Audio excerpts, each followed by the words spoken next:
যদি ব্রিগেড ডাকি এবার ব্রিগেড হবে, ব্রিগেড। আর ওই জায়গাটা কিন্তু ভিক্টোরিয়া হাউস আপনার বাবার সম্পত্তি নয়, কালীঘাটের সম্পত্তি নয়, ওটা আমাদের ট্যাক্সের টাকার জায়গা। ওই জায়গাতেও সভা হবে। আমি রাজ্যের সভাপতি বলে যাচ্ছি আপনাদের, তৈরি থাকুন, এই আবেগকে ঘনীভূত করুন, আরো স্পর্ধা জাগান। কলকাতা চলো নতুন করে ডাক আমরা রাজ্য কমিটি আজকের পরেই আপনাদের কাছে জানিয়ে দেব। নিশ্চিন্তে থাকুন, এই আহ্বান নিয়েই আপনাদের সামনে এসছি। ভাববেন না আমাদের গতিকে রোধ করতে পারবে। হয়তো আজকে 60,000, 70,000, 1 লাখ হতো, মমতা ব্যানার্জি আজকে এমন কাজটা করে দিলেন, ওটা ব্রিগেড ভরে যাবে, আর টাকানোর জায়গা নেই। বেশ ভালো। আরে নটোরিয়াস ক্রিমিনালরা কি বলে ওই নিয়ে উত্তর দিন। আমাকে মিডিয়া জিজ্ঞাসা করে, প্রায় জিজ্ঞাসা করে, জানেন। আপনারা দেখেন হয়তো আমাকে একটু মাঝে সাঝে মিডিয়া দেয়, মানে নেতা হিসেবে যেতে হয়, ওটা মহত্বের কিছু নয়। তো আমি বলি আমরা ভদ্রলোকেরা রাজনীতিতে লক্ষ্মীর ভাণ্ডার, লক্ষ্মীকে আমার দেবতা, কি শিক্ষাশ্রী, রূপশ্রী, কন্যাশ্রী, হতশ্রী, রেপশ্রী, বাকি আছে মিথ্যাশ্রী, যেটা আমরা দেবো, তাই তো? মিথ্যাশ্রী কাকে দেবো? কাকে দেবো মিথ্যাশ্রী উপাধিটা? ওটা মমতা ব্যানার্জির জন্য আমরা রেখে দিচ্ছি, যেটা মিথ্যাশ্রী উপাধি দিতে হবে তাকে। স্বাভাবিক কারণে এই শ্রী হচ্ছে শ্রী তাপস ব্যানার্জি, টাকাকার শ্রী তাপস ব্যানার্জির, আসমার এবং সুরিন্দর সিংয়ের। কেন শ্রী রাখলেন? সব কটা হিন্দু সমাজের একটা বিশেষ প্রকটে মুড়ে আমাদের। আসলে আপনারা দীর্ঘক্ষণ ধরে গত বছরের যে জ্বালা যন্ত্রণা তা একটু মলম লাগাচ্ছিলেন, তাই না? জ্বালা যন্ত্রণা মলম লাগাচ্ছিলেন। আমি শিখলেন এসে যখন নেতাজি ইন্ডোর থেকে সবার, আমি প্রথম বক্তা ছিলাম, তারপরে এই ছোটো ভাইজান বলে আপনাকে এক্ষুনি চলে যেতে হবে বিজয়গঞ্জ। আমি একটু আনন্দ পেলাম। কেন আনন্দ পেলাম? কারণ ছোটোবেলায় যখন পড়াশোনা করতাম তখন থেকেই জানতাম Bengal thinks today, India thinks tomorrow. আর এই মুহূর্তে 21 সালে প্রমাণ করেছে Bhangar thinks today, Bengal thinks tomorrow. সেই ভাঙরে পা রাখছি, আগেও একবার দুবার রেখেছি। সুতরাং ভাইজান বলার সাথে সাথে আমি বললাম আপনি যাবেন না? বললো না না, ছেলেরা করছে। তা কারিমুলের বক্তব্য শুনছিলাম। এই তো চাই আজ 21শে জানুয়ারি ৪র্থ বার্ষিকীতে আপনি মমতা ব্যানার্জি, আমি নিজে রাজ্য কমিটির সভাপতি, সহসভাপতি, সিনিয়র লিডার হিসাবে দীর্ঘ 1 মাস 1.5 মাস ধরে প্রত্যন্ত উত্তর 24 পরগনার কানায় কানায় প্রতিটি বুথে বুথে ঘুরে ঘুরে, মোটর সাইকেল নিয়ে, আমাদের চোরাই টাকা নেই, আমরা স্করপিও নিয়ে ঘুরি না, আমরা যে দলের নেতাই থাকি সাইকেল নিয়ে ঘুরে আমরা রাজনীতি করি, পায়ে হেঁটে রাজনীতি করি। ঘুরে 21শে জানুয়ারি 2024 সালের কলকাতা চলো ডাককে যে আবেগ দেখেছি, যে আবেগ আমরা দেখেছি কর্মীদের মধ্যে, যে জনরোষ দেখেছি, গত বছরে ছোট ভাইজানের 42 দিনের জেল খাটা, ভাঙড়ের আমাদের 68 জনের 82 দিনের জেল খাটা, পঞ্চায়েতের আমাদের কাছ থেকে সমস্ত কেড়ে নেওয়া, সে সমস্ত ক্ষোভ, জ্বালা যন্ত্রণা সমস্ত বুথে বুথে গিয়ে অনুভব করেছি। কিন্তু মমতা ব্যানার্জি আপনি ভুল করলেন, একটা সাংঘাতিক ভুল করলেন।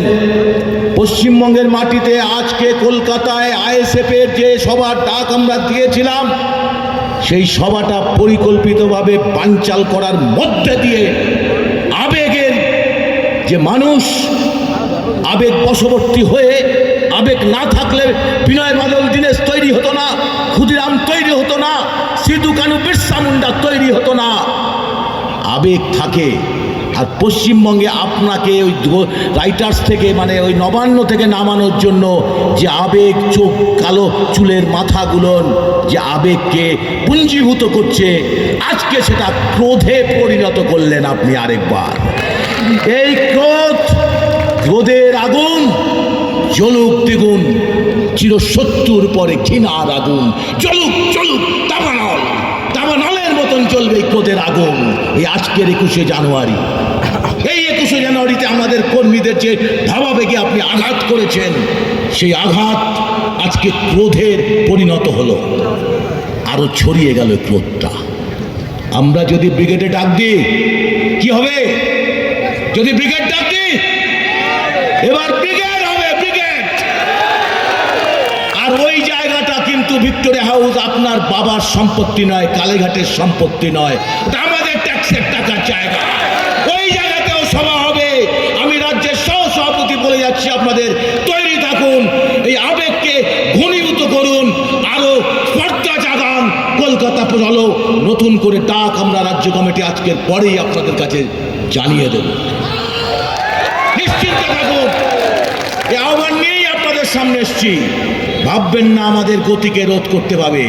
হয়তো আজকে 60,000, 70,000, 1 লাখ হতো, মমতা ব্যানার্জি আজকে এমন কাজটা করে দিলেন, ওটা ব্রিগেড ভরে যাবে, আর টাকানোর জায়গা নেই। বেশ ভালো।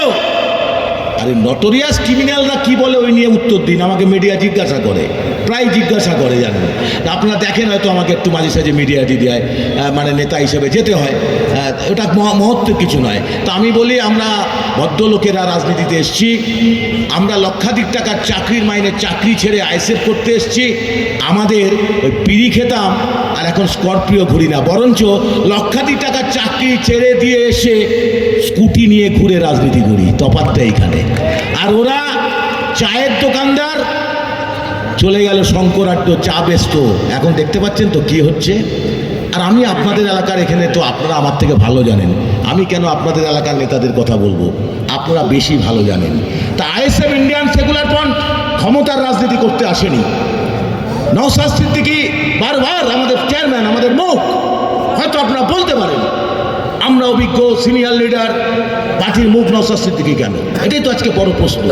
দীর্ঘ 40 বছর ধরে মানুষ খুঁজছিল এমন একটা মুখ, যে মুখটা পশ্চিমবঙ্গের মাটিতে আগামী দিনের নতুন ভবিষ্যৎ গড়ে তুলবে, নতুন প্রজন্মকে একটা পথ দেখাবে। সেই পথটা দেখাচ্ছেন আমাদের পার্টির চেয়ারম্যান, 32 বছরের একটা যুবক নওশাদ সিদ্দিকী, এবং যে চোখের মণি, আমাদের সকলের মণি।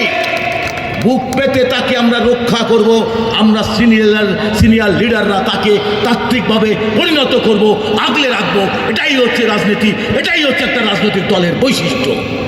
কোনো কনিষ্ঠ বরিষ্ঠ ব্যাপার নেই, যৌথ নেতৃত্বে পার্টিটা চলে। এই যে আজকে আপনারা আসমাদি বলছিলেন, আমি শুনতে আসছিলাম, আসমা বলছিল, কালিমুল বলছে, আপনারা এই যে সবাকে সাকসেস করেছেন, এটাই তো আইছে। আমি সব জায়গাতে বলি, আমরা কেউ নেতা না, নেতা আপনারা। আপনারা আমাদের এখানে জায়গা করে দিচ্ছেন কথা বলার জন্য, একটু হয়তো গুছিয়ে বলতে পারি বলে। তাই তার মানে কালিমুল্লাহ যেটা বললো সেটা ঠিক নয়, আসমা যেটা বললো সেটা ভুল, তা নয়। বিষয়টা হচ্ছে রাজনীতিটা বুঝতে যাবেন।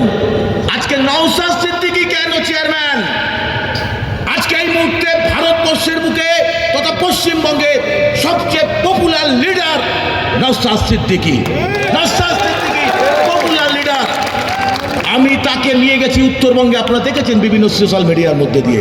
উত্তরবঙ্গে মিটিং করতে গেছি নওশাদ ভাইকে নিয়ে, শুধু স্টেশনে নেমেছি, 1 ঘন্টা লাগলো কুচবিহার স্টেশন থেকে বেরোতে। জলপাইগুড়ি স্টেশনে এসে দাঁড়ালাম, ভাইজান চলেন চা খাই।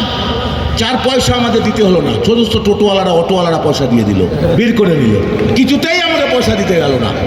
আমি সেদিনকে চাবা শ্রমিকদের মিটিং করে ফিরছি, সেখানেও জলপাইগুড়ি স্টেশনে যখন গল্প করছি ওরা ঘিরে ধরলো আমাকে, ভাইজানকে আনলেন না। এই হচ্ছে নওশাদ ভাই। ওদের কোন ধর্ম আমরা দেখি না, আইএসএফ দেখে না।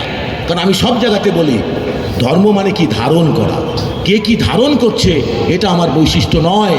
কিন্তু দুঃখের বিষয়, ৭৬ বছর স্বাধীনতার পর ভারতবর্ষের মাটিতে যে ব্রাহ্মণ্যবাদী মনোবাদীর চিন্তা আঁকড়ে ধরেছে, সেই ব্রাহ্মণ্যবাদী মনোবাদী চিন্তার প্রতিপক্ষ শক্তি হিসাবে যেভাবে জার্মানের বুকে হিটলার, মুসোলিনি যেভাবে তার ইহুদিদের বিতাড়িত করে নাৎসি রাজ কায়েম করতে চেষ্টা করেছিল, আজকে ভারতবর্ষের মাটিতে হিটলার গোলালকারের উত্তরস্বরী এই মোদি, অমিত শাহরা ঠিক একইভাবে ভারতবর্ষটাকে হিন্দুস্তান বানানোর চেষ্টা করছে। তার রসদ যোগাচ্ছে পশ্চিমবঙ্গের মাটিতে মমতা ব্যানার্জি, তার সোর্স লাইন হচ্ছে মমতা ব্যানার্জি।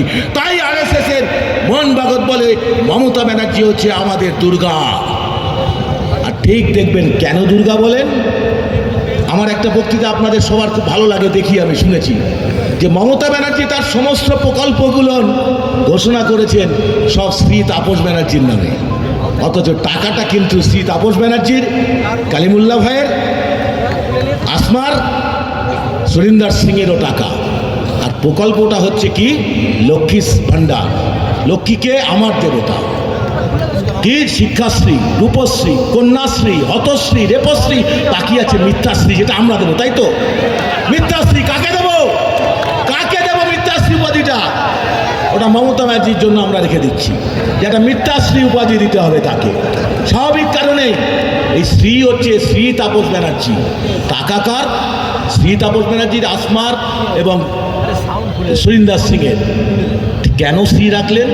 সব কটা হিন্দু সমাজের একটা বিশেষ প্রকটে মুড়ে আমাদের মোহন ভগতকে খুশি করবার জন্যই, যাতে মোহন ভগত বলে তুমি আমাদের দুর্গা।